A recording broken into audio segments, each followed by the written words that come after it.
We'll have a little discussion while we warm up here. If you remember, a couple of weeks ago I had some difficulty with the PowerPoint, and what they did was they wiped the hard drive, and we have to reinstall it. Fortunately, our speaker tonight this afternoon, is a software engineer, among other things.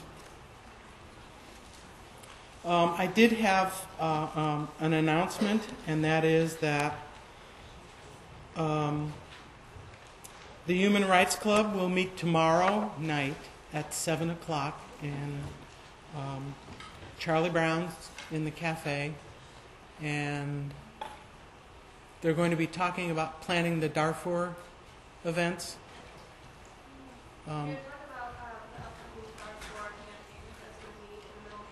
Okay, the upcoming Darfur campaign in April. I understand that you're planning a whole week of... 2 weeks. Okay. There were many of you who signed up for the Human Rights Club. If you can make the meeting, it would be appreciated.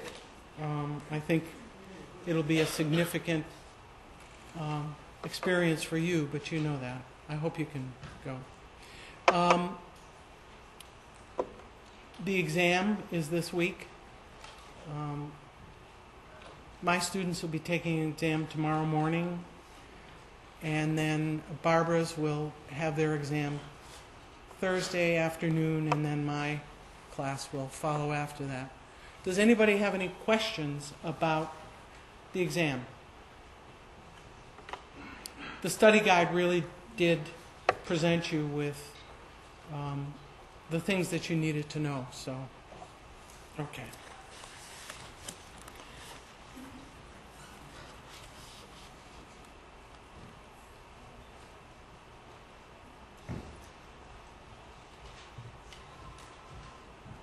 We get to see all of our speakers' family photographs.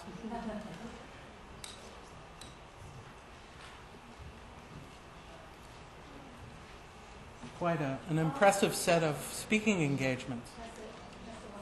That's the one. Okay, we'll wait, and I'll introduce when we've got this straightened out. I think the PowerPoint needs to be.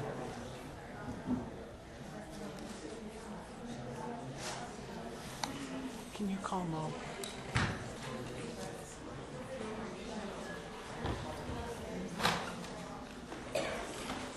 Bill, do you know Mo's number?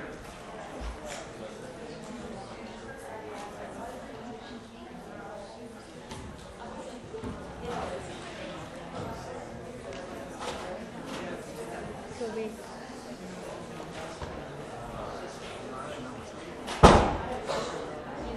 it possible for you to announce this event? We have a little time? Temple Emmanuel. Yes. And they're going to do a victim of Goodman King. Oh, this is terrific. Is that good? Yeah. I have extra.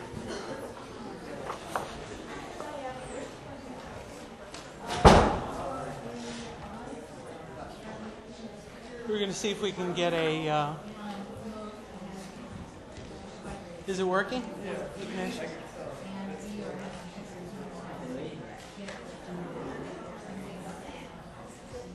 Is this it?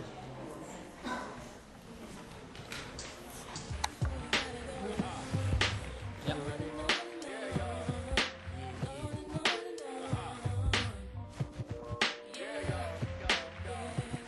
Yo, I've been treading on this road, man, for 25 joints. Sometimes Shaitan got me by the pressure points, but I could break a fella down like sex. You eat wheat checks, but still light in the ass and can't flex. If one nigga...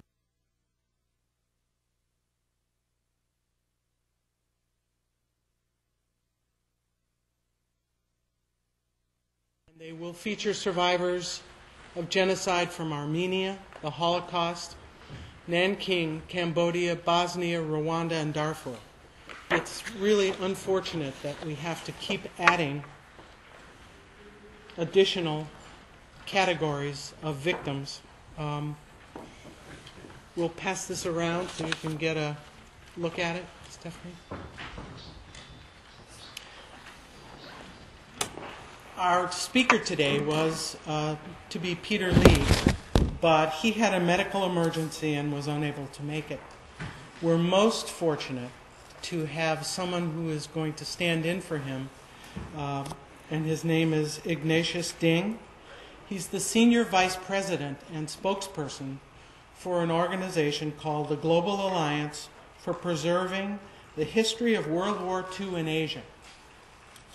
Now, you've all read the chapter out of Peter Lee's anthology about Japanese war crimes in Asia. It's a very, very good summary. One of the book that is mentioned in that chapter is The Rape of Nanking. And this book by Iris Chang was groundbreaker because what it did was finally uncover for, as it were, popular consumption, the tragedy in Asia, and especially in China, that was the direct result of the Japanese occupation of China. I'm going to let our speaker tell you about this event and this series of mass killings and brutalizations in China. But the one thing that I do want to draw your attention to, if there are threads that can come together that spring from the Holocaust, and that is one of the ways in which the Japanese facilitated this mass death was through ideology. The Japanese had an ideology of superiority. Does this sound familiar?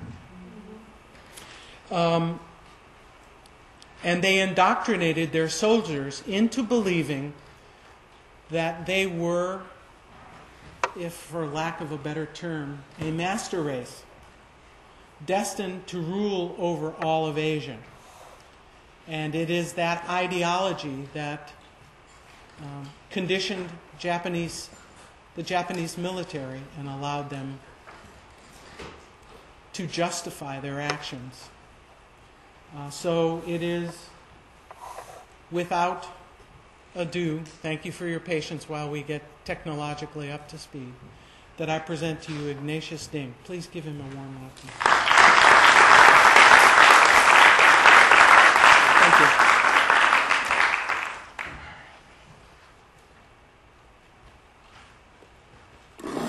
Thank you. Well, good thing I spent 35 years working on engineering. I was put to use in the last 15 minutes. I was prepared to stand in as a surrogate for Peter Lee to talk about this subject. But then I realized I have to actually go back to engineering to install Microsoft. Because I was a little bit in shock when Myrna pointed me to a Macintosh. Whoa! I live only 1 block away from Apple. I never used any Apple system, so I was a little bit reluctant to touch it. But anyway, good thing we have it here right now. First of all, my name is Ignatius Ding. I've been with the organization for the last 14 years, as long as the war in China, the resistance war, starting 1931 through the fall of 1945. So the 14 years I spent with the organization is called the Global Alliance for Preserving the Truth, the History of World War II in Asia. This organization is comparable to, if you will, the World Jewish Congress. It has 52 chapters worldwide, and many of the chapters are in North America, all the metropolitan area in the United States, in Canada, and we have also chapters in Japan, Taiwan, Hong Kong, and recently we established a branch in Beijing. So much of the work being initiated from San Francisco, as much as the Jewish movement started in Sunnyvale. We also start our little organization in Sunnyvale, the same city, with the same number of people, 15, in 1991. Now we have a worldwide membership as many as probably 250,000. I don't know the exact number. The reason is all our chapters are member organization. Each of them manage their own membership, so we don't really know exactly how many people they have in each of these groups. But as far as I know, some as large as 80,000 in Hong Kong or Taiwan, but some as little as 30 in Seattle. So anything in between. But the aggregate number probably exceeded 250,000 people. And it's a pretty healthy growth in 14 years. Also, we have a massive support.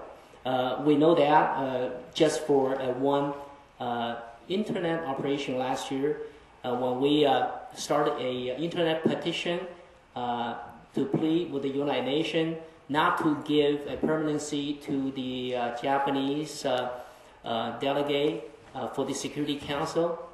In 6 weeks, we round up 42 million signatures on internet, plus tens of thousands of people on every single Chinese cities in Singapore and Malaysia and Australia and many cities in the United States. So we know the unnamed or non-paid members of our organization are worldwide and is in massive number. Actually, that really shook up the Chinese authorities because they never thought, other than Falun Gong, they will have such underground grassroots organization. It's kind of interesting. I never got invited back since then. But anyway, we aside of that, organization is actually speak for survivors and victims of this horrendous genocide of the 20th century, but it was forgotten. That's why Iris's book called The Nanjing Massacre is a Forgotten Holocaust. Many of our Jewish friends said, you really shouldn't use the Holocaust. We sometimes get into a minor argument with them. Yes, it is a Holocaust because both the Jews and the Chinese were the unwilling victims of a sacrifice by fire. The fireball ran through China like that in Europe, but in much bigger number. Many of you probably are not familiar with this history, but from 1931 through September 1945, China lost as many as 35 million people. Back then in China, the population is around 400 million. In other words, 1 in every 13 Chinese lost their life during that 14 years, plus tens of millions lost their family, lost their homes, dislocated. Many of the villages were completely wiped out. I ran into a number of people during my trips to China. I found many people moved away during the war and didn't realize some of the members of the family survived the war but never see each other until we hold a press conference in various cities in China. All of a sudden people shows up, says, oh, that person over there is my brother. And after 60 years, it's just amazing. We not only we got a chance to speak history, we also helped to unite a lot of families through our various activities. It's a heart-wrenching event, but it's also a sort of happy moment during our gatherings. 2 years ago, we had a large international conference. Peter and Jane and both went, and it was a very interesting experience. And we visited a lot of people, and a lot of people came from all corners of China to Beijing. And that was the first time the Beijing authority actually see students meet foreigners and farmers and researchers all gather in one big hotel, one of the largest hotel in the world. That hotel was several acres or tens of acres, a huge hotel, a very interesting experience. Anyway, let me get into this thing before I get too far off the subject. Let's give you a challenge here, multitasking.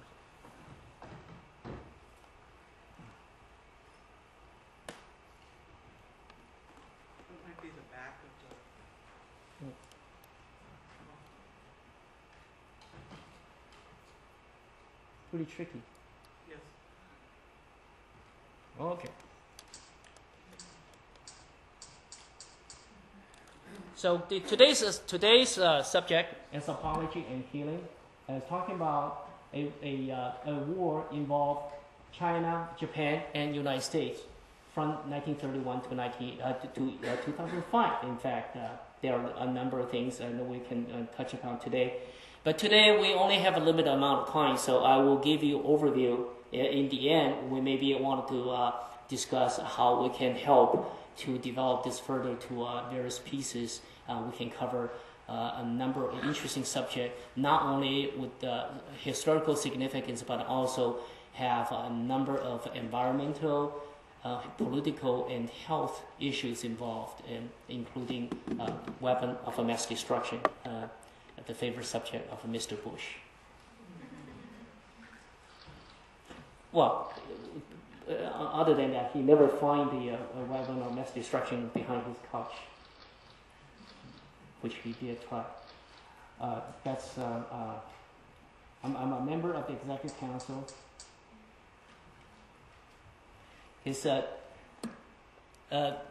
Many of the American veterans of World War II are very frustrated because they were never made a part as the heroes of the World War II because they fought in the Asian or Pacific theater. In fact, they made a great sacrifice. On the way over, Dr. Stanek and I were talking about Douglas MacArthur got so many medals, including the Medal of Honor, but he never got any troops or ammunition for that matter.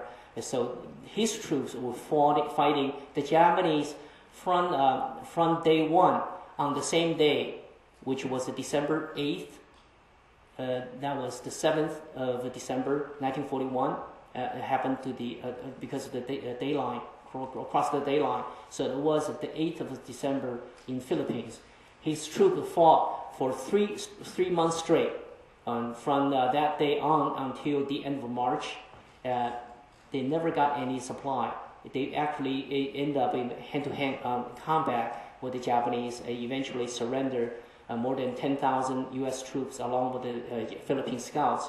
And they were taken from Manila down the Bataan and Corrigador Peninsula. Many of them were killed on the way in the tropical weather when they fall on the wayside when they marched down 60 kilometers, and many didn't make it, and they were basically get bayoneted, butchered on the way.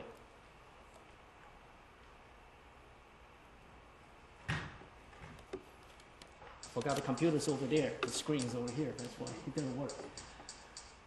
Well, since the subject is apology and healing, and the Japanese has insisted, we have apologized 24 times.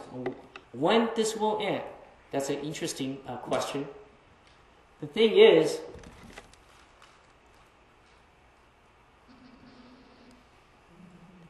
the question is, really, if it since you're familiar with the European Holocaust, so we laid out this little table here, compare, you can't read, but I can basically tell you, if you go, item by item, as far as an offer formal apology, Germany did. Actually, by law, legislate into the law, and offer national apology, not only Germany, but Austria, Italy, in Bosnia and Estonia for that matter, and Greek, in all these countries have laws. 11 countries legislate reparation apology into law. In just one case, if you notice, last month there was a British was sentenced to 3 years in Austrian jail for denial of a Holocaust. But in Japan, the Minister of Foreign Affairs or the Minister of Education can open deny atrocity ever occurred, or much occurred, but in a much smaller scale in public. And the Japanese Minister of Foreign Affairs just said that same thing last week. So that's the difference between the two sides of the war. Also, talking about reparation, Germany has committed 550 million Deutschmarks, which will pay until year 2015, and Japanese hasn't paid a single dime since the end of World War II. And the list go on. And one of the most serious thing is Japan today continue to whitewash in their school textbook. The younger generation never learn the truth. That's something I need to be corrected. Okay, so I want to dwell on all the details, but the important thing is you cannot really claim you have apologized or face the truth, and turn around and do something else different. Let me show some of the things Japanese should do later.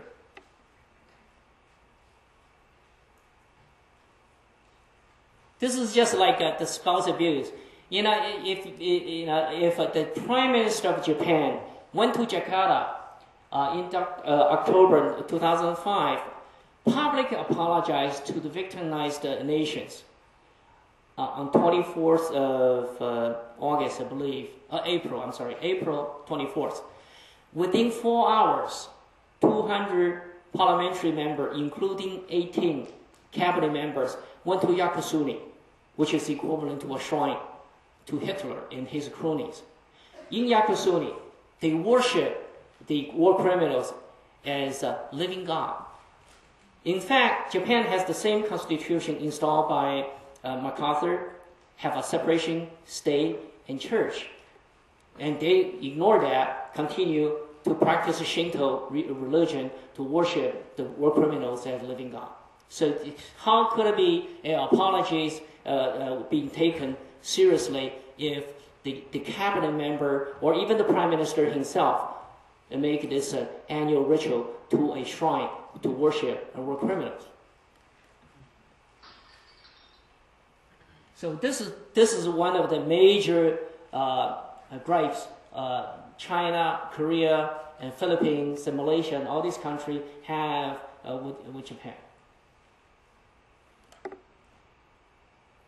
Yeah, in terms of war criminal, it's a very clear cut. There's no recognition of any national hero for war criminals in Europe, but on the contrary, all these people in Japan, including the highest rank of cabinet member in Japan, is called the cabinet secretary, claim the Tokyo War Crime Tribunal was a sham. It was set up by the victors. It's a victors' justice, and there's no Japanese law recognize the result of the Tokyo War Crime trial. So none of the war criminals recognized by the Japanese court system today. And he turned out to be the grandson of one of the 14 Class A war criminal, Kishi. And also Kishi was the only prime minister of any country end up as a head of state after World War II. He's a Class A war criminal, only jailed for 4 years. When he was on parole, he was elected prime minister twice, not once, twice in Japan. I don't know all this in the book because I'm not very good in book reading, so I don't know what Peter wrote. But I can tell this is something probably he will mention. This is what the prime minister did. Look at the top here. That's Koizumi. Koizumi is the current prime minister until this September, the coming September. These are the people here underneath. Actually, this is a laser. Anyway, Koizumi is the first prime minister that has been doing annual worship at the Yasukuni. He's the first one since 1985. The last one was 1985. So in 20 years, he's the first one insist this is a internal affairs. What I do is none of your business. Leave me alone. Okay, I would like to worship the national hero. That's what they call it. They said, in order to not to repeat the same mistake, so I have to pay respect to these people. Why you want to pay respect to the people who butcher tens of millions of people? It's a really interesting question. He had never choose to answer. And down here, you might not be able to see. Here's the light. This is the engine head. This is the locomotive. Maybe this is before your time. There's a movie back in 1957, starred with, by the English actor David Niven. It's called The Bridge Over the River Kwai. That's the engine running across the River Kwai.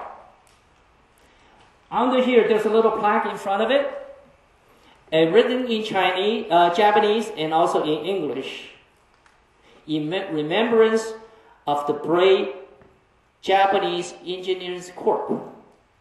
They never mentioned their engineering corps were supervising the slave, 150,000 Indonesian families, not just individual, 150,000 Indonesian families taken from the islands to the jungle in Burma. None. Zero. Zilch. None of them made it back to Indonesia after the war. Not to talk about tens of thousands of Allied POWs, Americans, British, and Australians died there. That is in the Yasukuni Shrine. So you know what the shrine stands for. Not only just a piece of here and there, the entire place actually was established in 1869 by the Imperial Order of Minchi. The Emperor Minchi established this to glorify the rising sun, the empire of the rising sun. In other words, it is a place to promote militarism.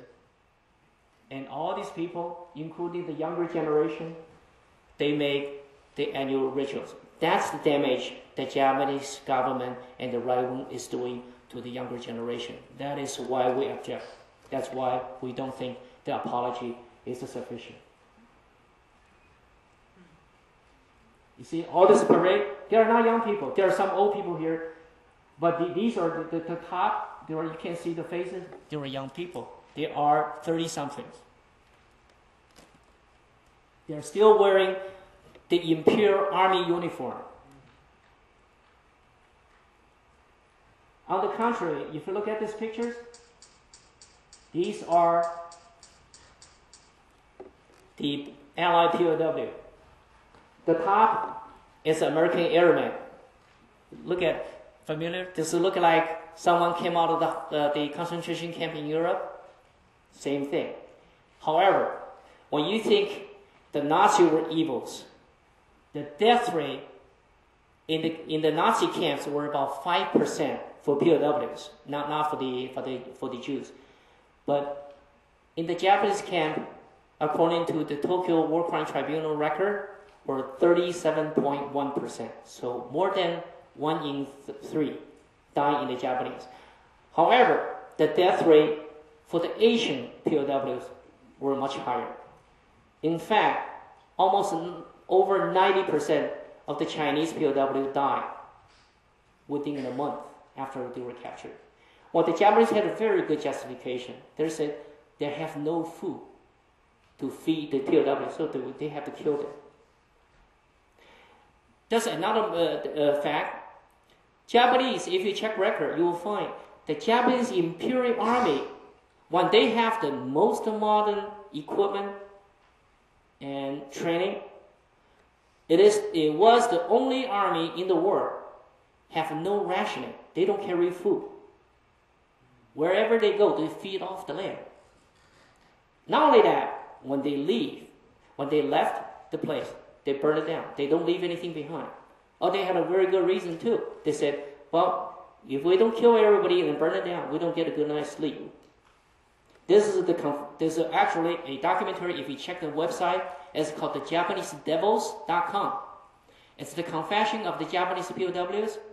They literally talk about their personal experience from village to village to village, how they operate. They were trained to do that. Basically, trailblazer. They're going through the land. 14 years, leave no one behind. When the Americans say we don't leave anyone behind, is we always carry our own bag. When the Japanese says we leave no one behind, so we don't leave anybody alive. So we watch our back by eliminate all possibilities. I don't make this thing up, so you ought to look at it. But if you're interested, we can bring this back, show you a movie made by the Japanese, actually. Like I said, the death rate for the Asian POW is more than 50%, near 90%. On top of that, there are more than 10 million people enslaved.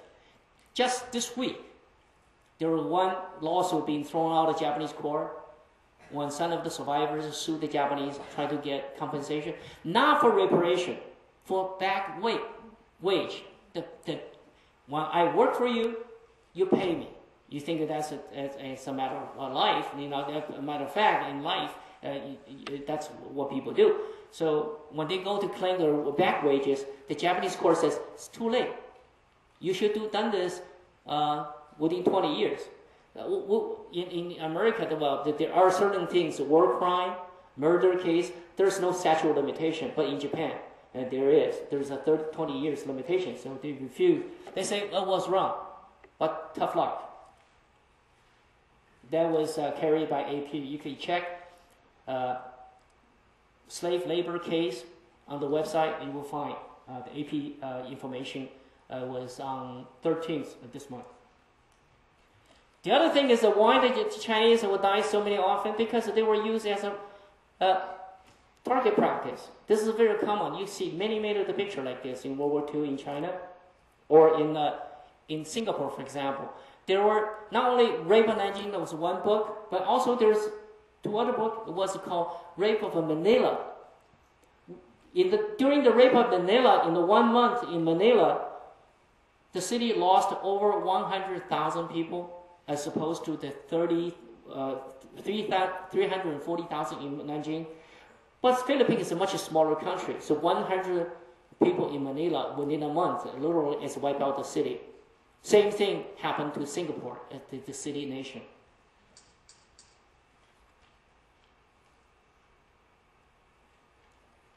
This one, I just got it last month, 2 months ago. The Japanese the Minister of Foreign Affairs just commented last month. He said, Taiwan has been prospered since the war as much as Korea did. They both did so well. That's because Japan colonized those two nations. You know what they did in Taiwan? This is what they did in Taiwan. They used the native Aboriginals, the native Taiwanese as a practice. It's also interesting, I find out, this is another part of the things that we continue to learn. The Taiwanese are the cousins of the Fijians. And it's also, they're related to the Mayans in Mexico and Peru. When they came to the United States in October, we had a really interesting family reunion. We were in New York and watched this. They find they have a 5,000 years of relation from Australia and New Zealand to Taiwan to Malaysia to Mexico and Peru. It's all the same race. Their history, their prehistory records precede the Chinese and Indian and Egyptians. It's very interesting. And they're the second oldest culture we know of, other than the one in Iraq. That's the probably the 7,000-year-old history. And that one is also the newest discovery. You can't see that very well, but that's the vivisection of the victims of a German warfare. They cut up people alive. That's one of the one series of the picture I'm going to show later. They did this extensively in China.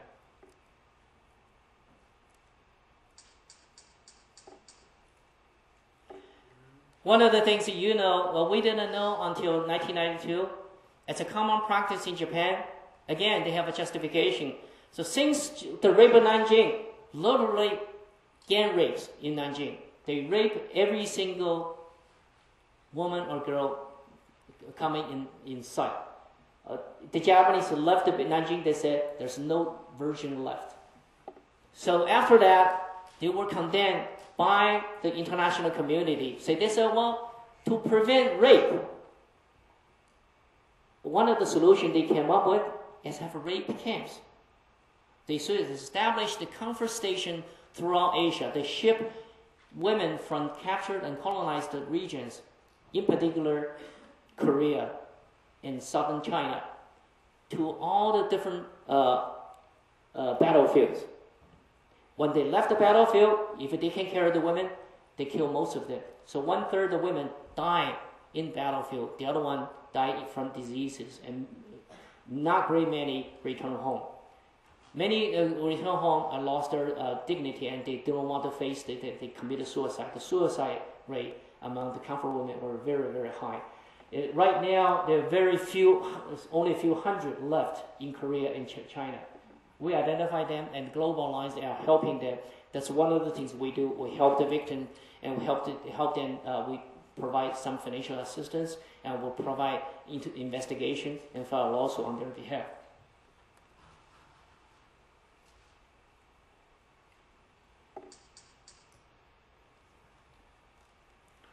That's what I was talking about, the biochemical warfare. When we cannot find the weapon of mass destruction in Iraq, you can find plenty. I'm going to show you some pictures I took personally. Because Japanese use germ warfare, not including the chemical one, the germ warfare 2,700 times in China. And turned out 22 out of 25 provinces in China were attacked by germ warfare.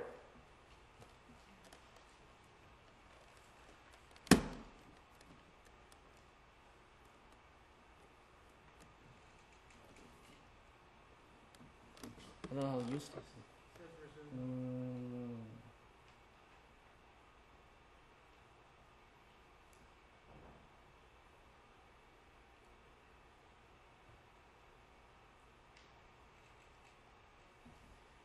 Keep forgetting this computer's over there.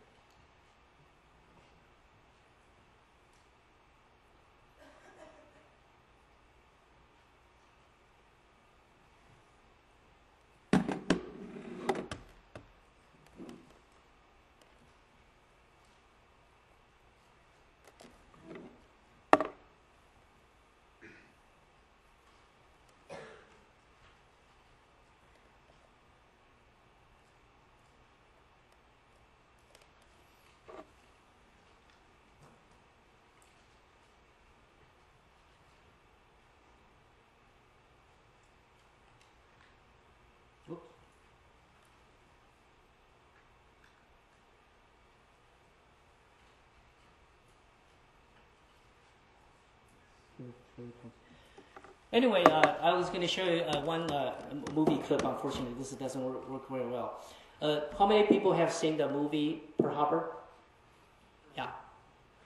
If you remember, at the end of the movie, remember? Roosevelt was on the screen. There was a general report to him says, Mr. President, our flyer took off from USS Hornet 8 hours ahead of schedule. And Roosevelt said, our flyboys took off, they were never made it back because not enough fuel, because they took off too early when the air carrier was detected by the Japanese shipping boat. So they have to take off and turn around, otherwise the carrier will be attacked by the Japanese bombers. So the American pilot, 18 of them, 18 planes, took off from USS Hornet for the raid. It's called the Doolittle raid. The General Doolittle, the Jimmy Doolittle, was promoted. He jumped from major to a bridge general in like half a year. So they end up bomb Tokyo on the way, since there's no way to make back to Hawaii, so they fly direct towards China. Within 1 hour, they reach the land.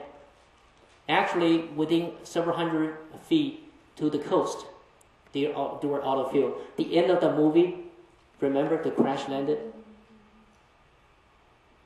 So 16 out of 18 planes end up in Zhejiang province. Actually, not in one province. They drop like flies along the railway from Zhejiang to Jiangxi to Fujian and Anhui. All 4 provinces, the Japanese find the wreckage of all 16, not a single American pilot. So all 64 crash landed in China, returned to the United States within 2 weeks through the underground. The Chinese farmers saved them. You know what's the price? The Japanese found the wreckage, but not a single American. They knew it was an American plane. They were so mad, they swore they're going to have a revenge. So they did. They couldn't kill enough Chinese, so they dropped bubonic plague by air along the railway, killed 250,000 people.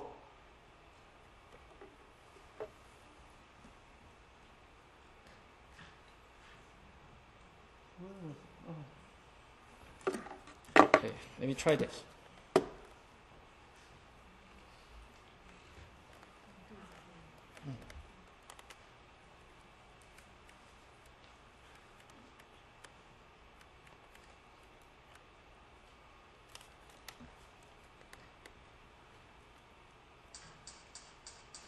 The wrong one.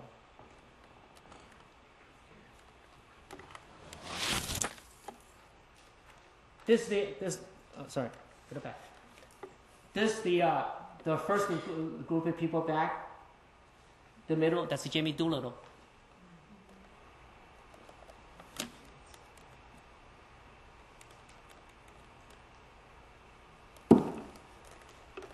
I wanted to make a point here. So not only the Japanese dropped the German warfare along the railroad, killed 250,000 people in 1942. The day was April 18th, 1942, 5 months from the Pearl Harbor attack. But the problem remains today. So I'm going to show you the picture we took in the last couple of years. The first set is the picture taken in Zhejiang province. Come on. What's happening here?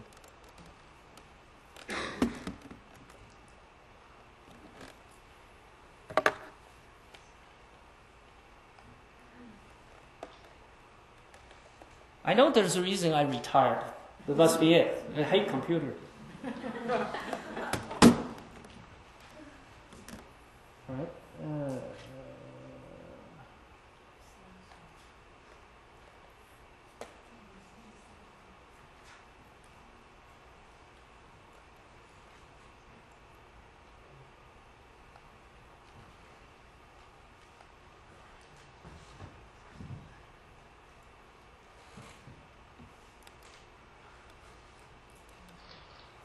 Okay.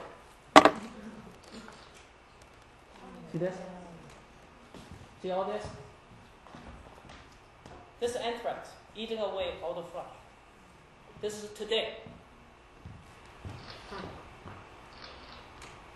See this? All these farmers, babies.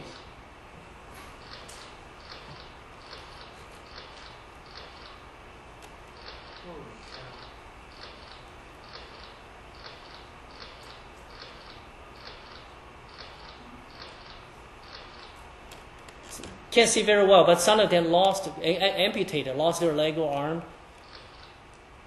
See all this? You can see the bones. This is anthrax and glandular. Glandular is a stronger strain, a cousin of anthrax. See this? Eating all deep into the bone. So the German warfare not only caused a massive destruction during the war, but 60 years later, today, many of the areas still test positive. That's just the German warfare alone. Okay, see all this? So the suffering has not ended. Now,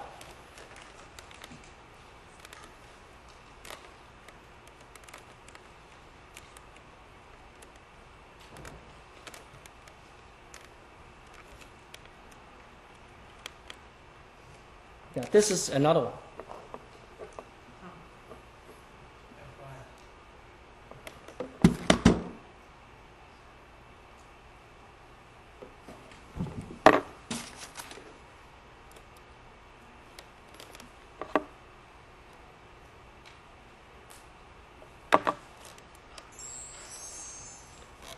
This is a chemical bomb. This is another one. There's a whole pile there.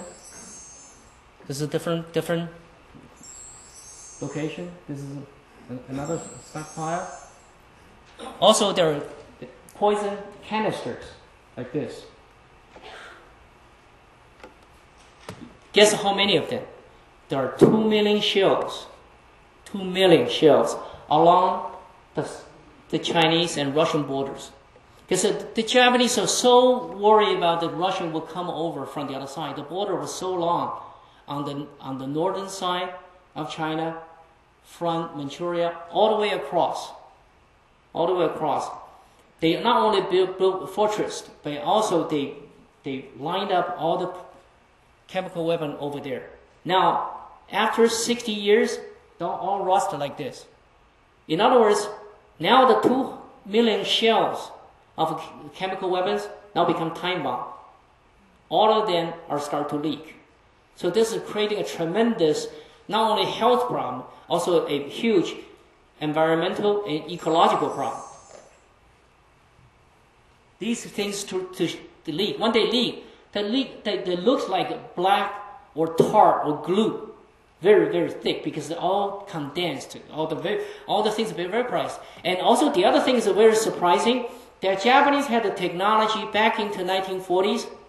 They not only make the poison chemical canister or bomb, they make poison cocktails. So when you can resolve or to solve one of the poison, you actually trigger the other one. It's a cocktail. How do I know? I went there. This is one of the victims. They didn't know what they found out. They only want to get the shell. They want to sell the canister. They try to salvage the metal. And they open it up. They end up, you see the skin over here. They eat up the skin. This is what this farmer is only 27 years old. Is a migrant from Henan. His face. So it's all being eaten up by the chemical. This is an 8-year-old young girl. A bunch of girls got contaminated because the migrant workers didn't know what they dug up. They thought they got all these things, and also because of the economic booming in northern China. So when they built apartment buildings and underground garage, they got a lot of dirt. So these farmers got this free dirt. So they use their petty car to ship the dirt, try to sell to the school. So the local grade school bought the cheap dirt from them, piled it up along the exercise. They tried to build a outside track. So kids were playing there and they sit on the dirt. The girl was playing there when she was so hot that would just sit on the thing. They end up, you see, the rot, her butt, this is before and after surgery. This becomes a permanent injury. The poison got into the liver. And today with the technology, when the doctor examined, what they found is I don't know what the significance is. They told me on the DNA test, they found the 17th bridge was broken. In other words, all the kids are contaminated, being totally sterilized. All these kids were also sick for life because the poison cannot get out of their system. It's amazing how much technology they have back then. And also we know another thing is this weapon wasn't meant for battlefield application. This is for extermination of the civilian population in Manchuria. The purpose was obvious because Japan, this is just an arm and leg, the pictures of arm and legs will be injured. Oh, that was me right in the middle with a mask. Second from the right. So 4 of us from the Bay Area will visit Shichihara on September 18th, 2003. So not only Japan has the legal responsibility, also has the moral burden to clean it up. Because this weapon of mass destruction continue to injure civilian population and probably get worse from this point on out. The Chinese government has a huge responsibility to make sure the Japanese to solve this problem. Because what they do is actually just isolate the area, put the yellow tapes around it.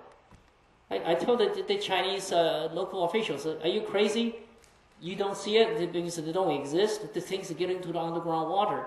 In a few years, there's no groundwater you can get. If you drill a well, you can probably kill people. They're so ignorant. I said, well, one of my friends actually suggested, I said, so much the Japanese want the land for China, maybe we should ship all the dirt to them. Actually, this is not practical because there's so much contamination.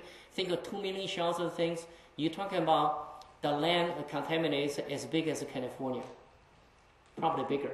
It's a huge. Even in Shanghai and Beijing. In Beijing, there's one street. It's called the poison alley.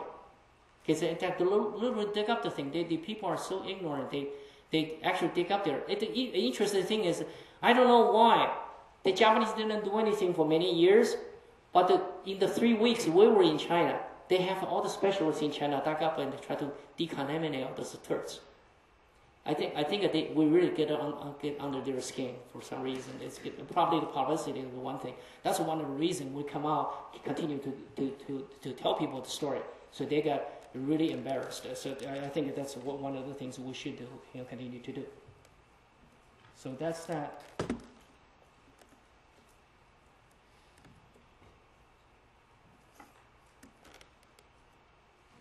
Okay. So 2 major problems. One is the worship of war criminal. The other one is distortion and omission in the school textbook. I think not only the physical or psychological victims of the atrocity in China were the ones being harmed. Also, the Japanese people, especially the future generation, are hurt. Because if they don't know, they might repeat the same problem. Some of the younger generation, some people think we're exaggerating things, but do you know the Japanese Marine and they call it Self-Defense Air Force build their airstrip only 65 miles off the Taiwan island and only 120 miles off the Chinese coast today. They have more tonnage than the U.S. Navy today in Indian Ocean. So they're really building up. But they are the second largest defense budget in the world since 1980.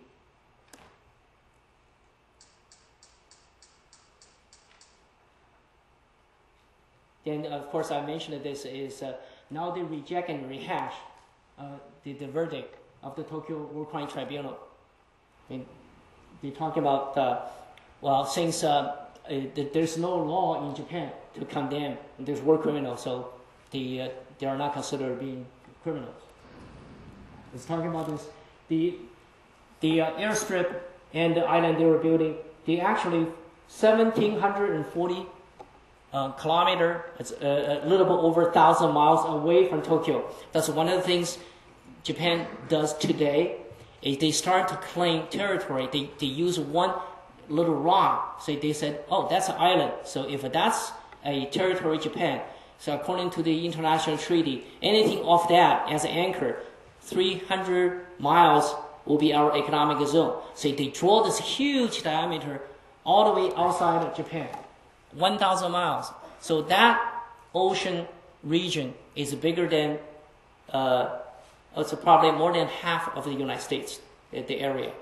So they claim all the island within that region becomes an economic zone. So that's what they keep arresting the Taiwanese and Filipino fishermen. So the new expansionism is going on right now. And which is why the Japanese Prime Minister is pushing to change what they call Article 9 to eliminate the provision in it to prohibit Japan have an offensive force. They want to rebuild the army. There's a history. Actually, this is a family business. You know, Kuizumi, the maternity grandfather of Kuizumi, was the Minister of Communication and Postal Service. His father was also held a position before he became the chief of the self-defense minister after the war to rebuild the army. And Koizumi then becomes the third generation of the Minister of Communication and Postal Service. But you know that under that nice name, you know what they did? The Communication and Postal Service and also his cousin was the Minister of Railway. These two ministers were the one actually in Manchuria running the local game. His grandfather was a gangster turned minister. If you look it up, in September 1st, 1991, an article by Guardian, the the British newspaper. If you search on Kuizumi, tattoo minister, you will find an article talking about his family history. His grandfather was an underboss in Manchuria, actually devised the conspiracy, assassinate the warlord in Manchuria, kick off the invasion of China in 1931.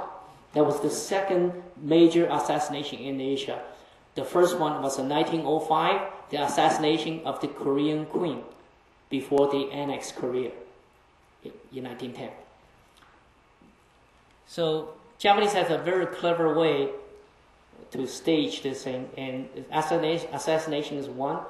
So Kuizumi now is complete the circle what his grandfather and father did.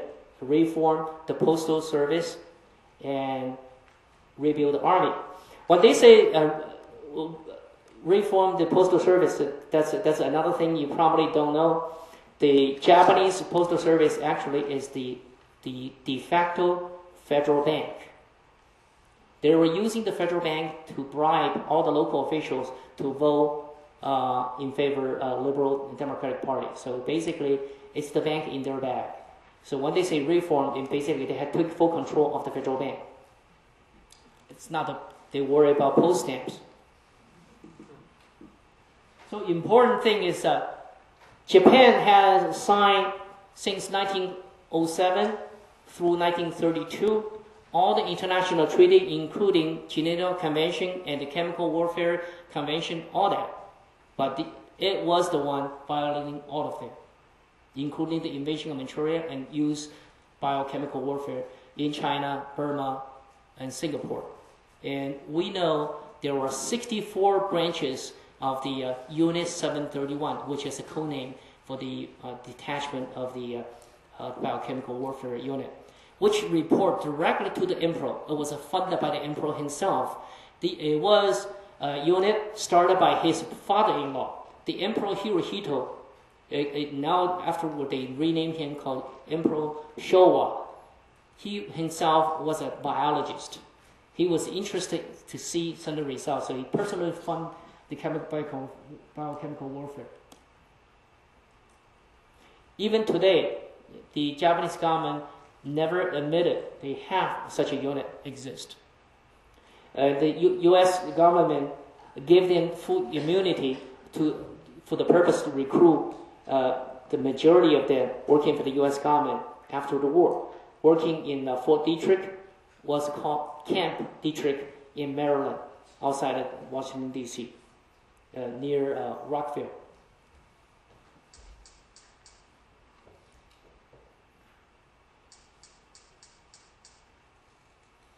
like I said, so not only just the reparation or apology, we're talking about over 10 million people never got their pay. The Japanese came up with an interesting calculation. They said, well, one of the cases will let you win. So the 3 comfort women from Korea won their case in Osaka. They said, well, according to our calculation, in 1944, you're supposed to earn 35 cents a day. So they said, well, so you can get roughly $70 for the 7 years that you've been enslaved. That's the Japanese justice. But we're talking about comparable reparation. The U.S., Canadian, the British government to give to Japanese American, Japanese Canadians, or the Dutch being enslaved in Indonesia, because it was called the Dutch East India. All these people got from the Western countries roughly 24,000 apiece, a flat rate. And we're asking the back wage pay based on that standard established by many countries. The Japanese continue to deny that to this day.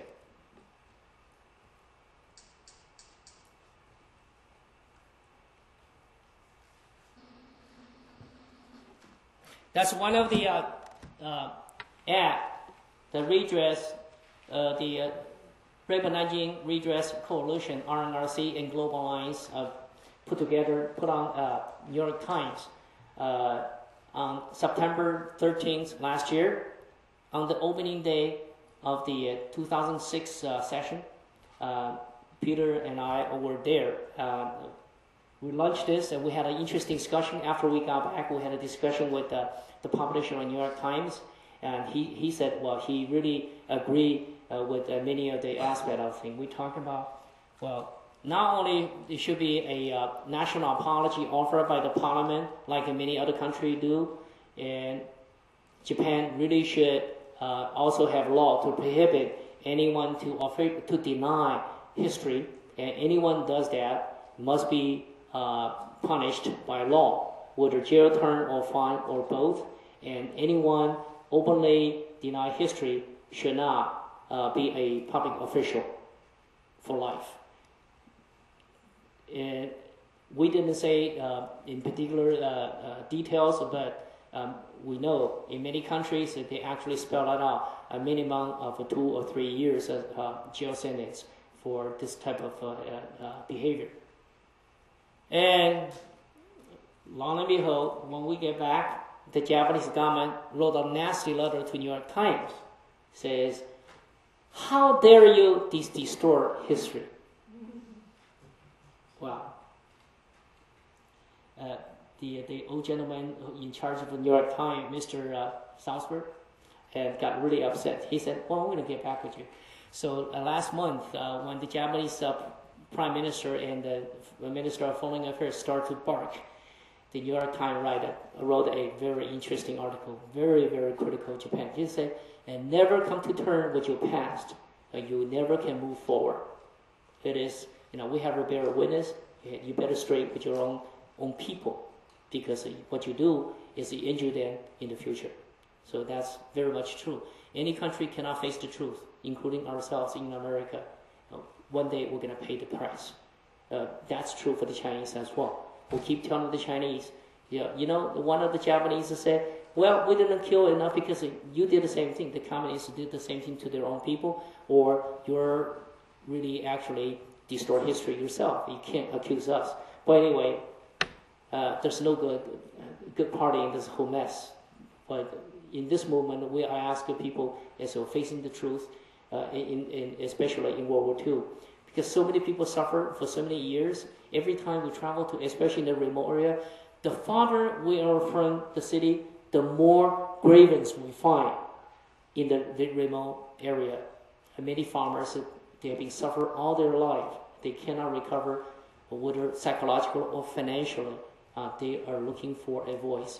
And we have been fortunate, have the luxury to help them, to serve as their voice in the international community. The Global Alliance and the Rape-Nanjing Coalition have been working together, In fact, the Rebel King Coalition is one of the 52 chapters of the Global Alliance, but it's a very active one in the Bay Area.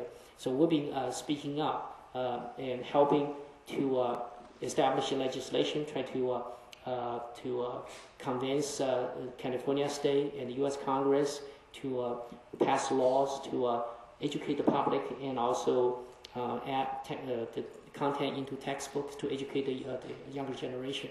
We hope we succeed, so everybody will know this part. We are the one who wanted to bring a closure. You can't bury the past. You have to face it, and before you can move forward. I think otherwise, I come back to haunt you. Look at the situation in, for example, in Balkan state, the 800 years of killing of each other, and after 40 years after Tito, the Serbs and the Bosnians and the Croatians started another civil war, and hundreds of thousands of people lost their life and homes. And look at the Middle East today. Just yesterday, there's another riot. The Jews, the Arabs, they're even fighting sometimes on our own streets. I went to a number of forums to talk about Middle East situation. It just said the same thing. We look at the poster here. Same racial and ethnic conflict in Africa, and nobody pay attention. We need to stand up. The people have the good fortune, have the chance. We have to right the wrongs and help to people to realize if you don't do the right thing and come back to haunt you, even hundreds of years ago, against your own children and your grandchildren and great-grandchildren. So we need to do the right thing. And I have been involved not only with the ethnic groups from Asia Pacific Theater, but also work with the Bosnians and Croatia early in 1992, and working with the people from the Baltic state, helped them with the independence movement. Like the Universal Declaration of Human Rights says, the human rights is universal. There's no boundary, there's no borders. So no wonder many of the human rights organizations call themselves reporters of no border, or the doctor of no border, because they really work across border, across the human race, and I really applaud their effort.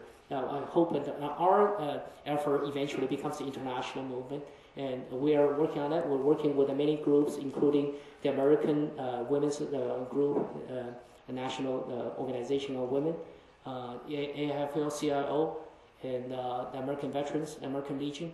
We're one of the very few organizations working with on both sides of the aisle, Republican, Democrat. This is not a partisan issue. This is a issue of justice, and we work with all different parties. And when we have a legislation in the U.S. Congress, we actually have more than 250 co-sponsors from the House. So that's more than half of the members. Unfortunately, the White House pulled a fast one to stop the bill in the subcommittee and never come to a vote. But if we got a chance to vote another more liberal or progressive president into the administration, maybe we'll get another shot. But nevertheless, we succeeded in one legislation in year 2000. We passed the legislation to declassify all World War II war crime records, both in Europe and Asia. That bill was signed into law on December 26, year 2000, 25 days before Clinton was out of the office. He signed the bill. That released 6 million records. And so now we know for sure some of the records we show, because these are private collection. Now we got an official record, we find out what happened in Europe and in Asia after so long.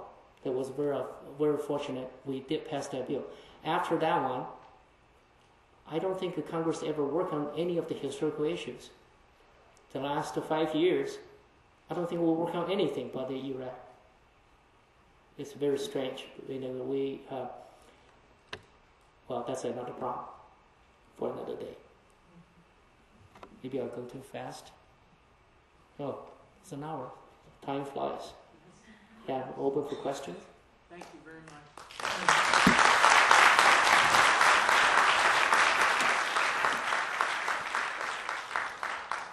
Questions? I know I learned a lot today. Yes, Tanya. Were some of the Japanese war criminals ever tried that had did crimes in chains like they were in Germany with the Nazis? There were at least 3 official war crime tribunals in Asia.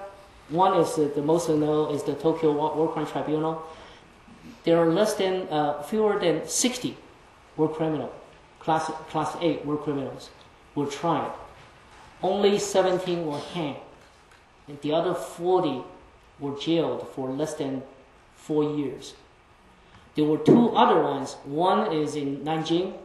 There was a war criminal for class B and C. And also there's one in Manchuria. That was held by the Soviets in Manchuria. They were also jailed, a number of them, in Fusun later. They were the one actually produced the movie called The Japanese Devils.com. If you check that, you'll find the confession by the Japanese veteran. Those were from the Manchurian war criminal trial. So there were 3 of them I know of after the war. But altogether, it's under 500 were tried. That's about it. But there were only 17 were hanged. All the rest got free, and 40 served fewer than 4 years, including all the Class A war criminals. Oh, the other thing is that talking about Class A war criminals, not only the cabinet member or the military leaders. Interesting, this war is a joint project of the conglomerates, the Japanese, the seven large conglomerates in Japan, pre-war conglomerates. It's called the Zabatsus, and after war, and they changed call the Kerutsus. This is the joint effort between the conglomerates, the military brass, and the third branch is the Yakuza, the Black Dragon, the gangsters. The cellmate of Kishi, the prime minister, was the founder of the Yakuza, the Black Dragon, the godfather of the Black Dragon after war. The name of Black Dragon is translated from Chinese literally because there's a province in Manchuria. It's called the Black Dragon River, Heilongjiang. The gangster came from there because they formed against the Russian mafias in Chichihar and Harbin. So they started in the Black Dragon River. So they call themselves the Black Dragon Mafia. And they started with that and propagated from Manchuria to the Korean peninsula, then even back into to Japan. Today, mostly the Korean mafia actually have more loyalty to the Japanese mafia than to the Korean own society. Yes. Has China ever pressured the West to in turn pressure Japan to make reparations? Like, has China ever turned to the Western nations to help them pressure Japan? Yeah, that's yes and no. Mostly no, because China fell into a civil war, actually starting in 1947, but actually had a full-scale civil war in 1949. Between 1949 and 1974, China have no diplomatic relationship with any of Western countries and has no influence whatsoever. And China was awakened so much economically and politically after the war, has no muscle or influence until probably late 1980. Only China started to build their own military and economic power and start to have influence. Today, China is pushing very hard. That's why you see all the report about the dispute in the region. Actually, Japanese are trying to expand in the East China Sea, now started getting to a head-on crash with the Chinese. Japanese are so afraid of the Chinese to develop, they say overdeveloped, and so they try to cut off the potential. So they know one thing they have to do to prevent China to have a further development is to take away the energy source. So they bribe the Russians to divert the oil pipeline. The original was planned to build from Russia to the Black Dragon, Heilongjiang, the Black Dragon province. They diverted that pipeline towards Japan. But that bribe failed because Putin put the executive of the petroleum company in jail because the guy tried to run for president. So the best way to beat them before the election is put the guy in jail. So that didn't work. So the Japanese start to try to cut off the petroleum development in the East China Sea. Now it's in a really hot dispute.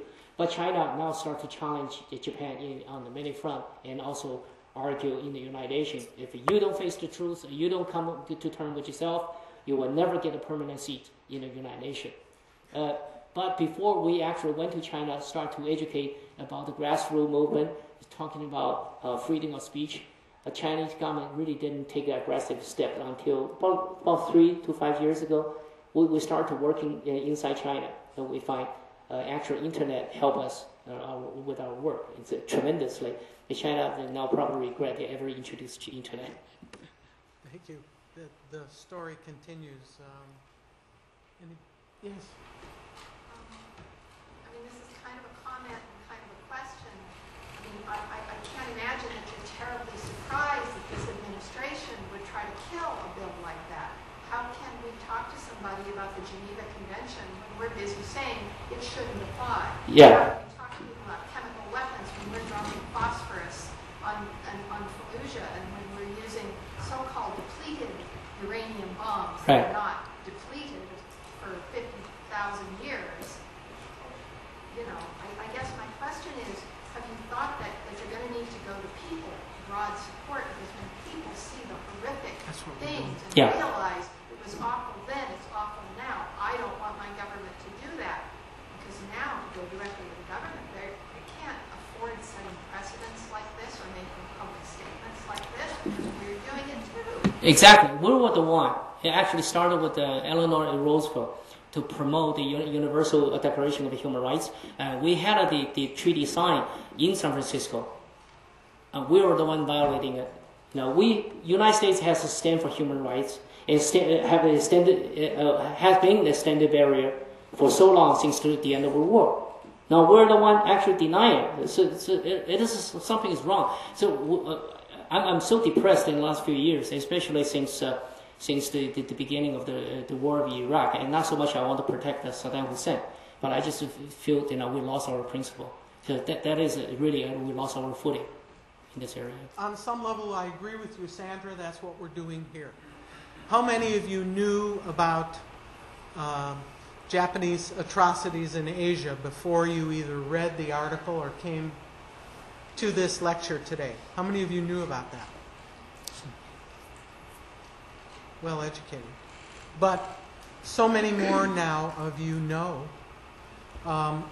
It occurs to me that what's happening, or what has happened, is the Japanese are following the Turkish model. Deny, deny, deny, deny. Never admit anything. And what we have to do is raise awareness about the horrible things that were done, once again, in the name of nationalism. I'd like you to join me in thanking Ignatius Ding for it.